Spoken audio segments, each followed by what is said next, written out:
नरक का मार्ग। भक्तमाल पढ़ते हुए न जाने कब नींद आ गई पता ही नहीं चला। भागवत प्रेम में ही कई महात्मा हर दम मग्न रहते थे। इस तरह की लग्न और भक्ति बड़े ही तप से प्राप्त होती है। क्या मुझसे वैसा तप नहीं हो पाएगा? जीवन में भक्ति से बड़ा क्या कोई सुख है? आभूषणों और धनदौलत से जो प्रेम हो वो क्या प्रेम? इनका तो नाम सुनते ही मुझे बुखार सा हो जाता है। सुशीला ने इन आभूषणों और फूलों से मुझे कितना सजाया था। उसे मैंने मना भी किया था ये सब करने से, लेकिन वो मानी ही नहीं। इस श्रृंगार के दौरान जितना हम लोग हंसे थे, बाद में मुझे उतना ही रोना पड़ा। आखिर किसी का पति ऐसा होता है जो अपनी पत्नी को सजा हुआ देखकर नाराज हो जाए। मेरे पति ने तो मुझे सजा देखकर गुस्सा किया और कहा कि तुम मेरा परलोक बिगाड़ दोगी। क्या किसी के पति ऐसे होते हैं जो अपनी पत्नी की खूबसूरती और श्रृंगार देखकर गुस्सा करने लगे? उनके बातें सुनकर मन में तो होता है कि जहर ही खा लूं, लेकिन फिर मैंने नीचे जाकर भक्तमाल पढ़ना शुरू कर दिया। फिर मन ही मन ठान लिया कि अपने इस श्रृंगार को सिर्फ बाके बिहारी को ही दिखाऊंगी और उनकी ही दिन रात सेवा करूंगा। कम से कम वो तो मेरे श्रृंगार से पति की तरह नहीं जलेंगे। भगवान, मैंने हमेशा से ही अपने पति को अपना इष्ट मानना चाहा। सोचा कि उन्हें किसी तरह का दुख न दूं और हरदम उनकी ही सेवा करूं। अब क्या करूं, सारा दोष मेरे नसीब का ही है। वो तो निर्दोष है। मेरे भाग्य में जैसा लिखा है मैं वो सब भोग रही हूं। इतना सब पता होने के बाद भी जब भी उन्हें देखती हूं तो मन में दुख होता है। जब वो कुछ दिनों के लिए बाहर चले जाते हैं तो मन का बोझ कुछ कम हो जाता है। उनके न होने से हंसने खेलने और जीवन को जीने लगती हूँ। फिर जब कुछ दिनों बाद वो लौट आते हैं तो उसी तरह का सन्नाटा और दुख छा जाता है। मेरे मन में होता है कि वो मेरे पिछले जन्म के दुश्मन रहे होंगे और उस दुश्मनी का बदला लेने के लिए उन्होंने मुझसे विवाह किया होगा। तभी न मेरा मन उन्हें देखते ही उदास हो जाता है और उनकी सूरत मुझे बिल्कुल नहीं भाती। शायद इसी वजह से वो मुझे देखकर जलते रहते हैं। विवाह न किया होता तो शायद आज सुखी होती, किंतु दुनिया का दस्तूर है कि बेटी को किसी न पुरुष के साथ जन्मों के लिए बांध दिया जाता है। यह क्या जाने कि एक युवती अपने पति को लेकर कितने सपने संजोकर रखती है।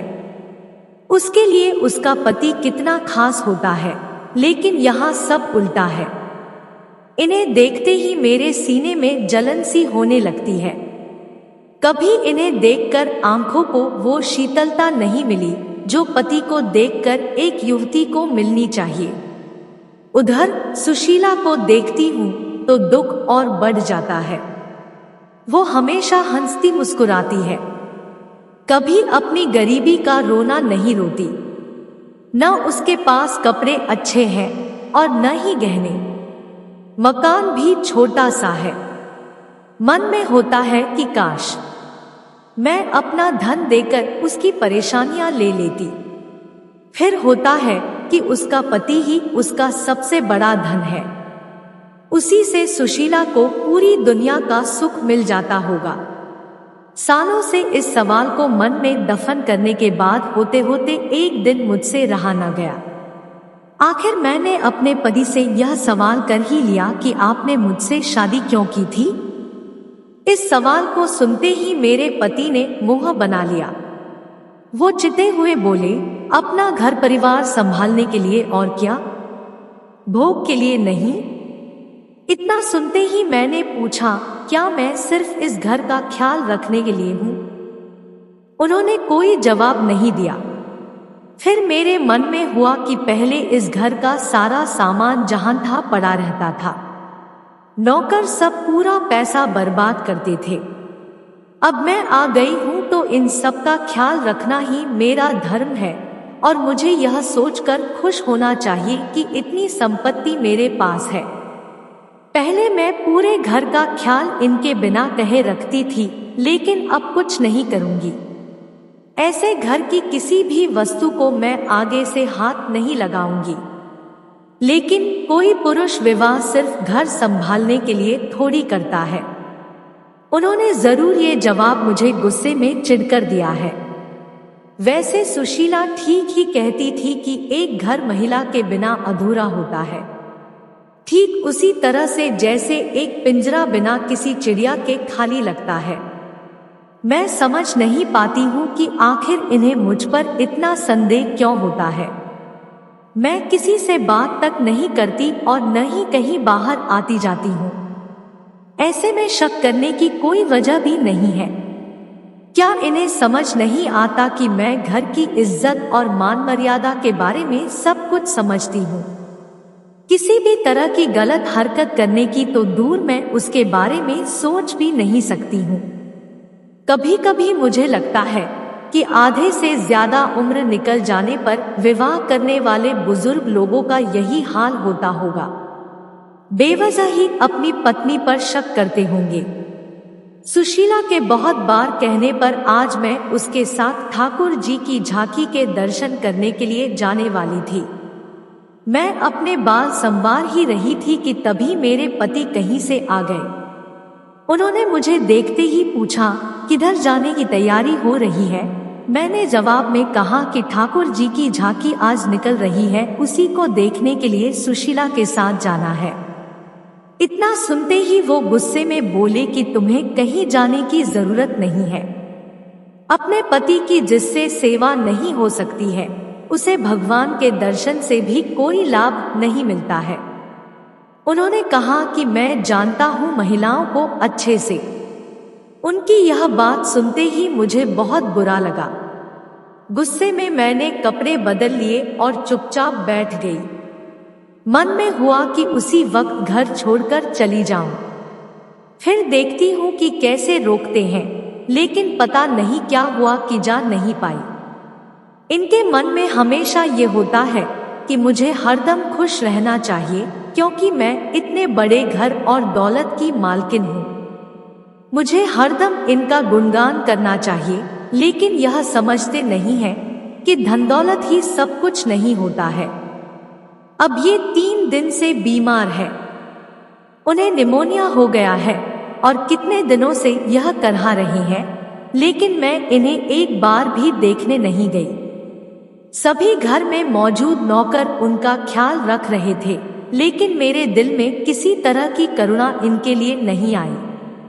मेरा मन इतना कठोर नहीं था, लेकिन जिस तरह से इन्होंने मुझे इस घर में कैदी की तरह रखा, हरदम शक किया और एक पल भी सुख नहीं दिया, उसके बाद इनके लिए दया मन में नहीं आती है। मन में होता है कि मुझे दिए गए दुखों का भगवान ने इन्हें दंड दिया है। अगर कोई समझे कि महिला को यूं ही किसी पुरुष के गले बांध दे और उसे किसी भी तरीके से रखे, सो पूरी तरह गलत है। सुना है कि वो अपनी बीमारी का दोष मुझे ही दे रहे हैं, लेकिन मुझे परवाह नहीं है। ये चाहे तो किसी को भी अपना धन दौलत दे सकते हैं। इसकी मुझे बिल्कुल जरूरत नहीं और न ही लोभ है। होते होते एक दिन वो गुजर गए। आज उनको गए 3 दिन हो चुके हैं। मैंने उनके जाने के बाद चूड़ियां नहीं तोड़ी। मैं सिंदूर तो पहले भी नहीं लगाती थी और अभी भी नहीं लगाती। मेरे बुजुर्ग पति के बेटे ने ही उनका अंतिम संस्कार किया। घर के सभी लोग तरह तरह के मुझे ताने देते हैं। मेरे बंधे हुए लंबे बाल देखकर सुनाते हैं, लेकिन मुझे जरा भी बुरा नहीं लगता है। ऊपर से मैं सभी को चिढ़ाने के लिए रंग बिरंगी साड़ियां भी पहन लेती हूँ। मेरे मन में होता है कि मैं इस कैद से रिहा हो गई हूँ। एक दिन मैं सुशीला के घर गई। उसके घर में किसी तरह की सुख सुविधा नहीं थी। चारपाई तक वहां पर नहीं थी, लेकिन वो इतनी खुश थी कि उसे देखते ही मन में ऊर्जा का संचार हो जाता है।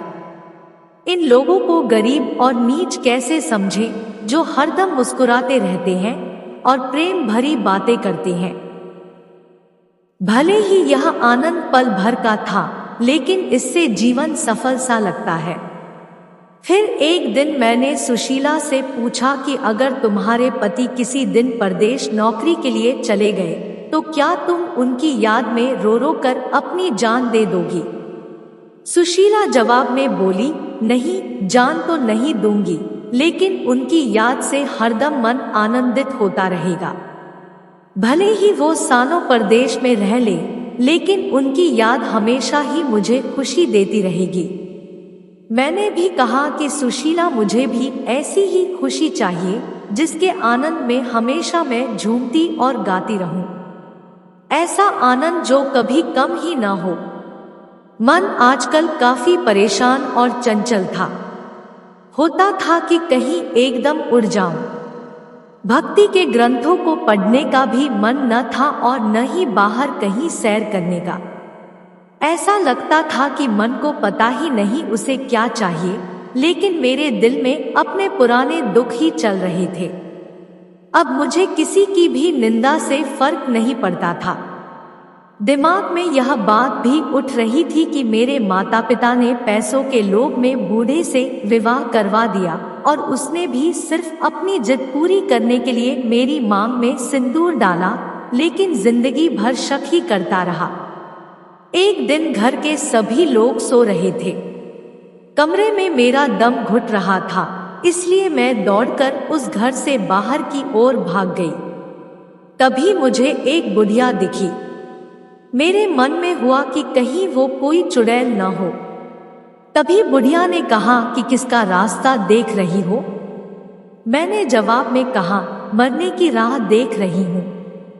बुढ़िया बोली, अभी तुम्हारे नसीब में मौत नहीं है, तुम्हें कई सारे सुख भोगने हैं। मैंने भी चिढ़े हुए उस बुढ़िया से पूछा कि इतनी रात में तुम किस्मत की लकीरें पढ़ लेती हो। आंखों से थोड़ी पढ़ती हूँ, अक्ल से पढ़ लेती हूँ। ये काम करते हुए ही सारी उम्र बीती है। तुम्हारे अब अच्छे दिन आ रहे हैं।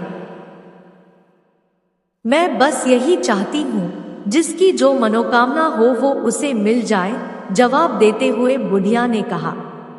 मैंने कहा कि मुझे कोई धन दौलत नहीं चाहिए और जो मैं चाहती हूँ वह तुम नहीं दे सकती हो।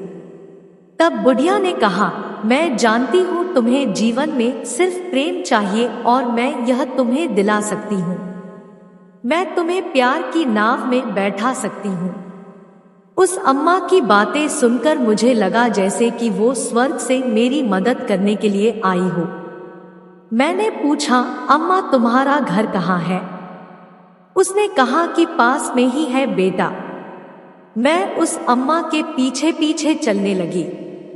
बुढ़िया के पीछे चलते चलते मुझे पता लगा कि वो किसी स्वर्ग से आई मेरी मददगार नहीं, बल्कि एक डायन ही है। कहाँ मैं अमृत की तलाश में थी और जहर मिल गया। मैं तो सुशीला जैसा सुख पाना चाह रही थी, लेकिन कहाँ डायन की चपेट में आ गई। मेरी इस हालत के जिम्मेदार लोभी माता पिता और मुझे अपनी पत्नी बनाने के ख्वाब देख रहा वो वृद्ध है जिसने मुझे अपनी जिद के लिए पत्नी बनाया। मैं अपनी ये आत्मकथा कभी न लिखती, लेकिन मैं चाहती हूँ कि सभी माता पिता ये समझ ले कि पैसा जीवन में सबसे बड़ा नहीं होता है। मेरी चाहत है कि सब लोगों को मेरी आत्मकथा से मालूम हो कि लड़कियों का विवाह यूं ही किसी से नहीं कर देना चाहिए। किसी भी लड़की का गला इस तरह से वृद्ध से विवाह करके न घोंट दो। अब मेरे जीवन में कुछ भी नहीं बचा। सब कुछ सिर्फ माँ बाप के एक फैसले से खत्म हो गया। कहानी से सीख, बेटी का विवाह हमेशा योग्य वर से ही करना चाहिए। ऐसा न करने से उसका जीवन नरक के समान हो सकता है। योग्य वर न मिले तो सही वक्त के लिए रुकिए, लेकिन आनन फानन में किसी से भी यूं ही बेटी का विवाह न करें। ऐसे ही और वीडियो के लिए हमारे चैनल को सब्सक्राइब करें और वीडियो को लाइक करें। धन्यवाद।